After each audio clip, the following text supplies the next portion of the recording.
Magandang araw, Pilipinas! Narito na naman ang number 1 news station ninyo, LS News TV.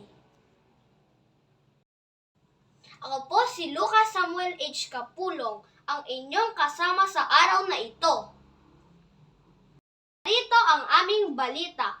Bayan sa Bulalakaw sa Central Mindoro inilagay sa state of calamity dahil sa El Nino.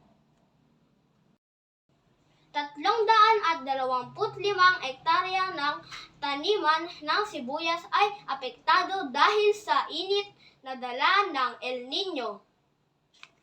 Ang mga magsasaka ay umaalma dahil ang tanging kabuhayan ay nawala na parang bula dahil sa pagtutuyot ng mga tanim. Bumisita na ang Department of Agriculture upang inspeksyonin ang kalagayan ng bayan at upang makagawa ng solusyon.